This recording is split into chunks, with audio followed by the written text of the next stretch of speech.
تو حسبی اللہ لا الہ الا ہو کا ترجمہ کیا ہے؟ کافی ہے مجھ کو اللہ. حسبی اللہ مانے کافی ہے مجھ کو اللہ جل جلالہ.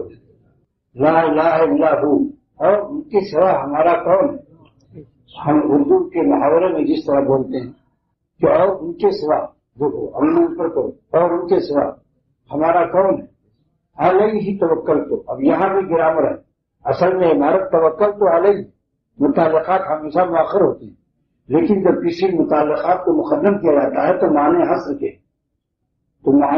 کے پیدا ہوتے ہیں. تقدیم ما کو تاخیر یفید الحصر. تو کیا ترجمہ ہوگا؟ اور صرف اللہ تعالیٰ ہی پر ہم نے توکل کیا، اور کسی چیز کا توکل کا کوئی سہارا نہیں. نہ اپنے کالے بالوں کا سہارا ہے کہ سفید ہونے والے، اور نہ اپنی مال دولت کا سہارا ہے کہ خسارہ آ سکتا ہے تجارت میں، اور نہ اپنی کمر کا سہارا ہے کہ سیدھی کمر کبھی کبڑی ہو سکتی ہے. اپنے دانتوں کا سہارا نہیں کہ باہر نکل سکتے. اپنی آنکھوں کا سہارا نہیں کہ اس پر چشمے کا نمبر بڑھ سکتا ہے. کانوں کا سہارا نہیں کہ بہرا ہو سکتا ہے. آنکھوں کا سہارا نہیں کہ اندھا ہو سکتا ہے. زبان کا سہارا نہیں کہ گونگا ہو سکتا ہے. بیوی کا سہارا نہیں کہ بڈھی ہو کر کے بالکل ہو جائے ہمیں اسے پکڑنا پڑے. بعض لوگوں نے کہا کہ ہم اپنی بیوی کو خود پکڑ کے لے جاتے ہیں لیکن تو ہمیں کون پکڑے گا؟ تو سہارے کے قابل ہمیشہ قوی ہوتا ہے. سہارا اس کا دیا جاتا ہے تو بہت قوی ہو. تو ہم جب اللہ پاک نے فرما دیا خلق انسان ضعیفہ، انسان کمزور ہے، تو کمزوروں کا کیا سہارا ہے؟ کمازیر کا سہارا لینے والا بیوقوف ہے. کمزور کی جمع کمازیر، مزدور کی جمع مسافر. یہ نئے نئے جمع یاد کر لو. آپ شاید ہی کسی کی زبان سے یہ مزے سنیں گے. الحمدللہ رب العالمین والا فخر یا کریم.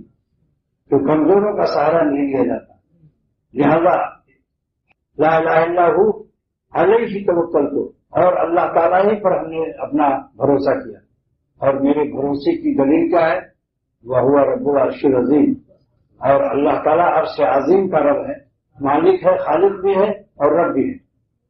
اصل میں جو خالق ہوتا ہے وہ رب بھی ہوتا ہے. جو خالق ہوتا ہے وہ رب بھی ہوتا ہے.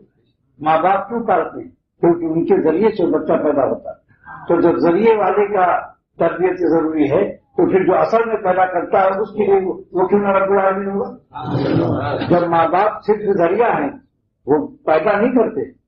ذریعے تولید ہیں، ذریعے ولادت ہے، پیدائش کے وہ متولی ہیں.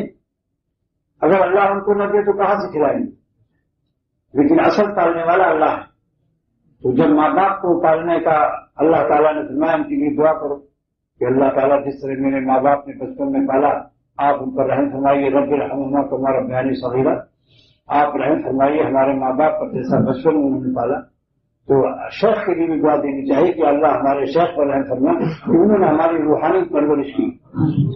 انہوں نے ہماری روحانی پرورش کی.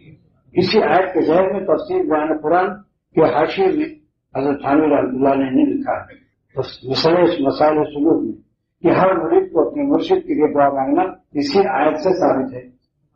یہ تصور بلا دلیل شرعی نہیں ہے. تو عرش اعظم جو ہے وہ فیصلے کی جگہ ہے. عرش اعظم کا نام کیا ہے؟ مجاری قضا. مجاری جمع ہے مجرا کی، جاری ہونے کی جگہ اس ظرف ہے. مجرا مانے جاری ہونے کی جگہ اس ظرف ہے، اس کی جمع مجاری آتی ہے. تو عرش اعظم ہی سے تمام فیصلے اس کائنات میں آتے ہیں. تو جہاں سے فیصلے آتے ہیں جب ہم نے ان سے رابطہ کر لیا تو پھر اب ہمارے لیے وہی کافی. ایک عورت کا شوہر کوتوال ہو گیا، تھانے، تو اس نے کہا سیام ہے کوتوال، اب ڈر کا ہے کا یعنی میرا شوہر تھانے دار ہو گیا، اب تو کوئی ڈر نہیں. یہ اشارہ ہے جو اللہ تعالیٰ سے رابطے کے بعد بالکل بے فکر ہو جاتا.